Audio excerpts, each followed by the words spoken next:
వేప విత్తనం తీసి నేలలో పెట్టండి, నేలలో నీళ్లు పోయండి. ఏ నీళ్ళు పోస్తారు?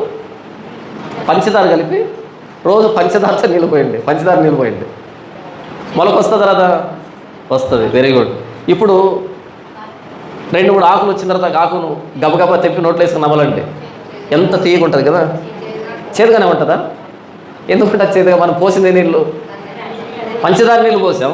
పంచదార నీళ్ళు పోస్తే ఆకు ఏ రుచిలో ఉండాలి? తీయగా ఉండాలి. మరి ఎందుకు లేదు అది? విత్తనం.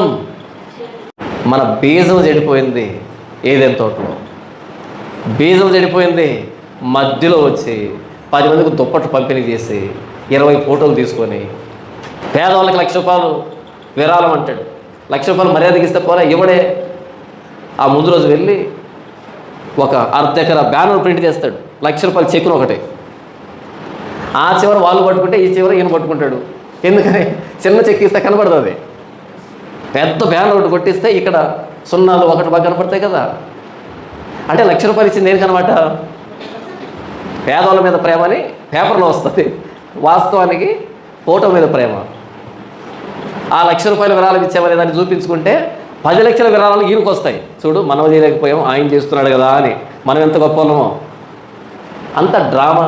అంటే అందరిని అంటోలే నేను, అలాగని ఎవరిని వదిలిపెట్టడం లే. మన బీజం చెడిపోయింది.